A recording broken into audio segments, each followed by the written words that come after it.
I got to the point where people were like, what happened to Fleur, you know? Where's she gone?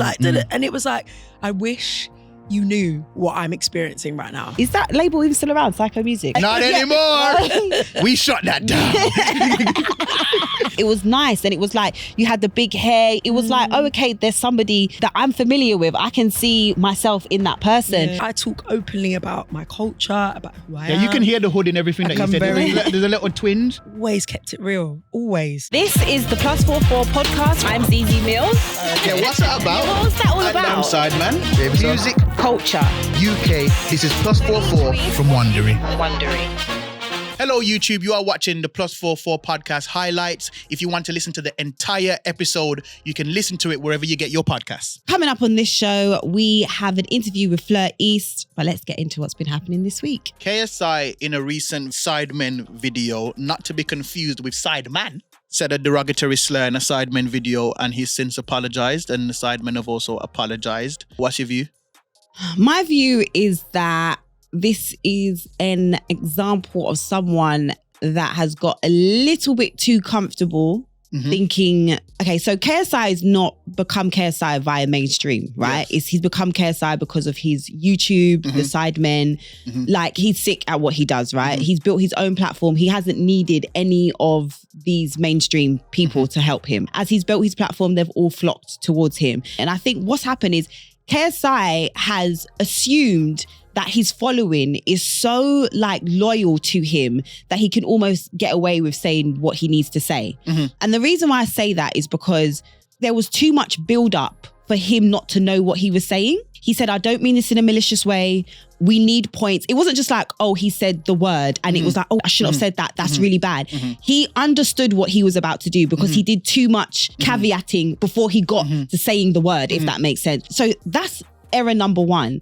And then we all know how it goes. This pod, I will say things and I'll be like, out of context, that can be taken wrong. Please, can you take that out? The producer will say, we've taken that out because that can be taken the wrong way, etc., etc. There's too much red tape compliance that you have to go through for that to be a mistake, if that makes sense. Yeah. On top of that, they added a bleep.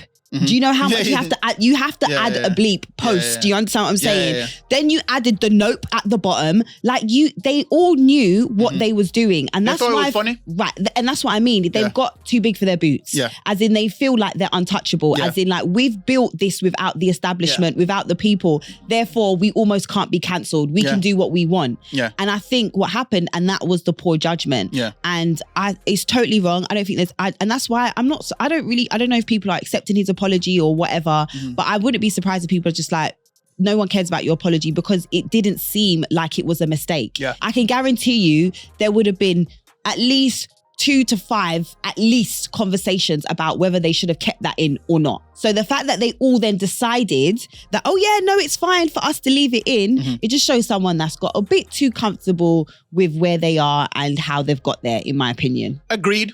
Separate conversation. When I was getting cooked for the Shaq and Tanya thing, I saw people that I know in comment sections. Like people that I in real life know, they have my number, they can talk to me, they actually know me in comment sections, giving their views on what they think about the situation. And you've told me about this before. You'd be like, yo, why is this girl saying this? Or why is this guy saying this like they don't know me? You know what I'm saying? But they'll be online chatting me. And I'm just seeing a lot of people in our community speaking very publicly, drastically on them in this situation. And because of what happened with me and the Shaq and Tanya thing, I'm looking at it differently. If I know you and you did something wrong, am I going to come online and speak on you, or am I going to say that to you personally? It's not just KSI embroidered in this. You're talking about Chunks, Philly, all the people that was on set. People are having different things to say about all of them. I'm just seeing a lot of people in our community commenting on these guys that I know they know. But what's wrong with that? I just think it's a bit funny. Having been through it now, have they messaged these guys? Because remember, they're now not giving their view as a form of content for their podcast like we are right now. They are online. Yeah, them man are rare to tell for doing that. And I'm just like, you know this, brother. You could say that to him. And then the second thing is, do you think if somebody in the South Asian community said the N-word that's as big as KSI, you would have this much people from that community that are influencers, celebrity, known and popular in that community, speaking on that person saying the N-word? Yeah, I do.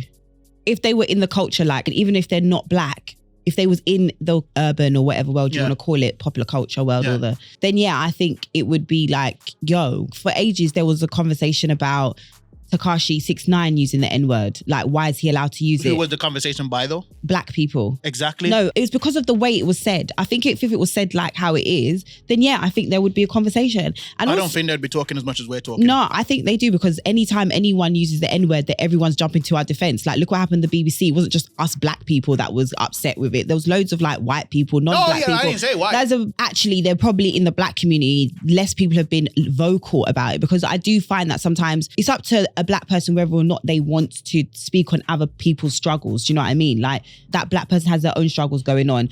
So my whole thing is... I wasn't talking about the struggles. No, I'm talking about the reason why I'm saying this is because there's times when black people don't comment on other people's racist things because they have their own struggle going on. And it's like, I'm not being funny, but so that's why I'm disagreeing with you. I think actually, oftentimes, when there's racial injustice going on over there, sometimes we're not as vocal as they would be if it was us, in my opinion. I disagree with that. So, no, that's what I think. Can we go back just in case there are people that don't know?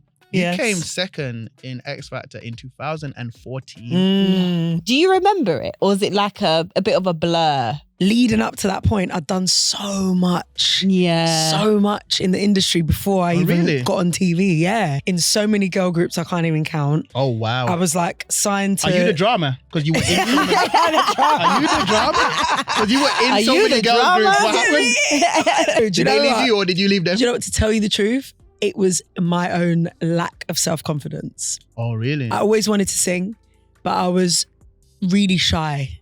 Genuinely, I was like, I can't do this by myself. So I always surrounded myself because I was like, power in numbers. And you went from that to X Factor.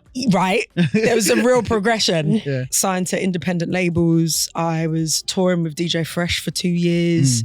I was like doing backing vocals for Rita Ora when she first came out. Miss Dynamite, and toured with Dizzy Rascal and Rizzle Kicks and all these people. I was doing a lot of stuff. So by the time I auditioned for X Factor, I was like, I'm ready now. Like, I've built up, my skills and like, this is it. So did you ever at times feel like, what about me? Or did you enjoy it? Because I know also being a singer, you just like to sing obviously as well, and being in that environment and still getting that something from it. So what was that like? Yeah, for me, I saw it as like my apprenticeship. Right, okay. Kind of thing. I know this will be me. I don't know when. Yeah. But I always just had faith that it would happen. Right. And I think being around all those people and seeing how successful they were and getting the buzz off of them, like achieving their dreams, for me, it was like I was drawing off their energy and I was just like, cool, this is it. Like I'm learning from all of their experiences, and when my time comes, like I'll be ready. Yeah. This industry actually just messes with your head in general, with your self-confidence, everything, because you're constantly having to compare yourself and then put on top of that being a black woman. Like, do you get what I mean? And even when you was doing X Factor, you had the big hair. It was like, oh, okay, there's somebody that I'm familiar with. I can see myself in that person. At the time, did you realize how important it was? I didn't realize it completely before that. It was afterwards. And I remember people coming up to me, like in Walthamstow, just in the market and stuff, going, Fleur, you don't understand what you've done. It was like mothers with young kids and just going like, my daughter, please talk to her. Like, she doesn't like her hair. Can you just tell her, you're an example. I always say to her, look at Fleur, like she's on stage. And I remember, funnily enough, you mentioned the jungle. That was a conscious decision for me going into the jungle to have my natural hair out. Yeah. Because a lot of people were like, what are you going to do? You're going to braid it? Are you going to, like, what are you going to do? Because like, you're going to be cockroaches up in there. You're going to, and I was like, do you know what? No, I'm going to rock it. And yeah, it's going to be humidity and there's going to be a lot of things my hair's going to have to contend with. But I was like, I'm just going to do it. And I remember in our bag, we got like one bandana and like that was literally it. There was like no luxuries. And I was like, I'm going to rock this bandana in so many ways. I made it work. Oh, I want somebody, can somebody who's good on TikTok, can we have like a stitch of every time the different, how Fleur did I would love to see that. I know you signed to, is that label even still around, Psycho Music? Not anymore. Is it finished? I'm not surprised. There was some bass on that, not anymore. I heard a little extra gravy on that. Not anymore. If I like, Not anymore. We shut that down. No, mate. Honestly. Yeah, what? Because you were signed to Simon Cowell's label, Psycho Music, and then after that, it was kind of like, what happened? It was so weird. So I released Sax. That was my debut single. Right. That song had a complete life of its own. It's like run away from me. Even to this day, I'm still getting like things for it to be used in TV shows and all sorts. And I toured the world with that song and it went platinum and it was like, it was big. Like it was like, whoa. Then released the album. And then I was in recording sessions for 2 years.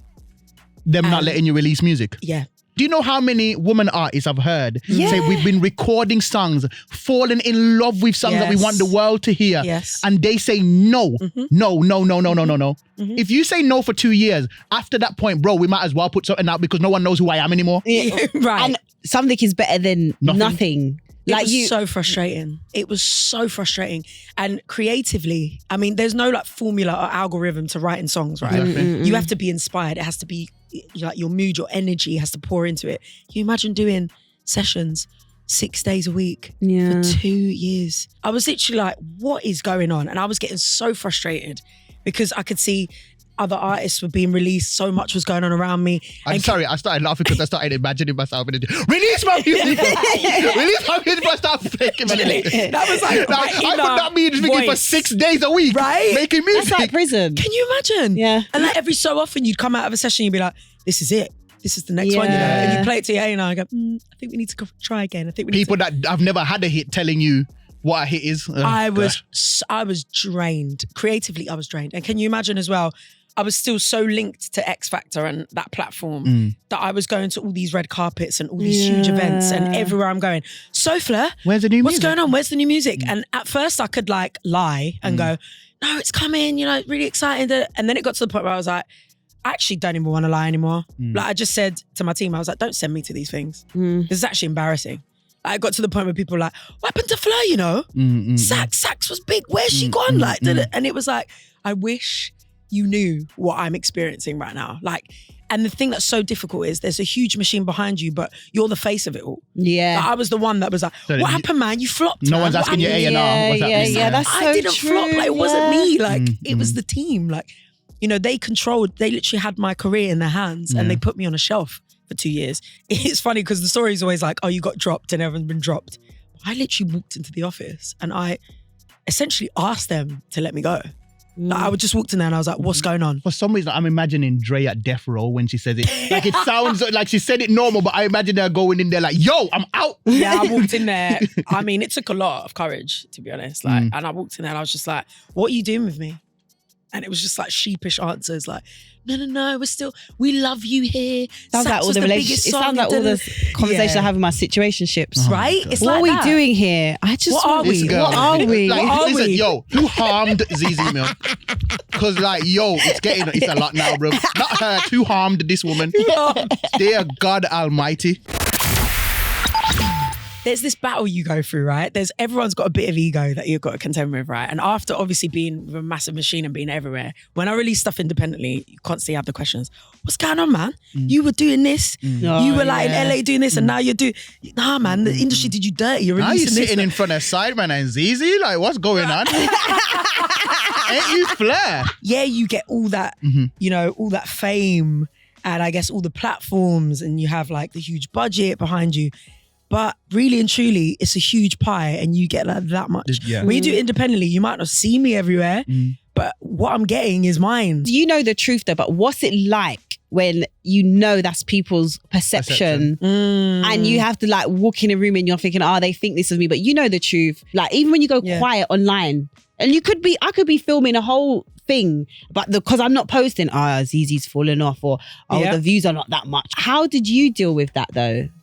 I think for me, because when I came onto the X Factor, and it's not even old, like I was 26 when I did X Factor. I knew who I was. I'd been to uni. I'd had all my sleepovers. I'd done all the house raves. I'd done like all the stuff you do to be normal. I'm not, you know what? Your husband's here. That He knows sleepover, everything. that sleepover term was like, that was crazy. Right? That's the most Christian way I've heard it I described. might start using that. This girl said sleep. Sleepover. Yeah. I've had a couple of sleepovers in my day. It's like, wait, You know what I mean? Like normal life. Yeah. Like, I had normal life. I yeah. have my circle around me. Like all my friends that roll with me now are still the same friends. Like nothing's changed. So when I came into the industry, I was like, oh my gosh, I'm actually realizing my dream. But at the same time, I was very much still the girl from Walthamstow. Like I was still More grounded. going around my friend's house. Yeah, and then I'd be like laughing about the red carpet I did the night before. Yeah. Like we'd be having banter about like the celeb world. Yeah. Like to me, it's still weird. Yeah, Like, yeah, even yeah. though I've got like Getting one weirder. foot here and one foot, you know what I mean? So Yeah. majority of the people that were like, Fleur, man, you fell off. What's going on? I'm like, yeah, cool. That's the perception. But at the end of the day, I'm still working. I'm still doing what I love. I've still got my people. I heard that as I'm still making money. Oh, yeah. You man are not making money, so don't chat to me. Like, You're starting to click on like, I heard it's like, yeah. don't worry about what There's you a couple I let what go. you worrying? You worried about me, bro? Worry about yourself. I learned that essentially when you sign a record deal, it's basically like a loan, pretty much. Which a lot of people don't know. I was like, cool. So all these things you're paying for, like my cars, my travel, my flights, basically that's my money. Yeah, and then I'm going to have to pay it back to you. And then I never see. Oh, okay. And yet when I ask you when my music dropping, you ain't got an answer for me. Right. Like say, I'm not paying you. Can you imagine? Garage, dubstep, Nice. hip hop. Where we going with this? Are we gonna hear Fleur on drill? Like how wild is it gonna be? How experimental wow. are we going to get? In a club and I got a tap on my shoulder. I turned around and it was him. And he said, do you remember me from? And I was like, yeah. Oh my God, this is meant to be. And he said, you still your boyfriend? I was like, no. Where is my own? We ain't done because I know the man them. You thought that was an accident. So before we go, make sure you check out all the new releases this week across the +44 playlist on Amazon Music. You can download the Amazon Music app or just ask Alexa. As well as the main +44 playlist, we also have the R&B playlist, the rap playlist, and the Afro playlist. This month on +44, we are celebrating independent artists. So if you need tips on how to break through the music industry, make sure you are following at +44 UK on Instagram. You have been listening to the +44 podcast from Amazon Music with me, Sideman. And me, Zeze Millz. Listen to the +44 podcast wherever you get your podcasts or listen early and ad-free on Amazon Music.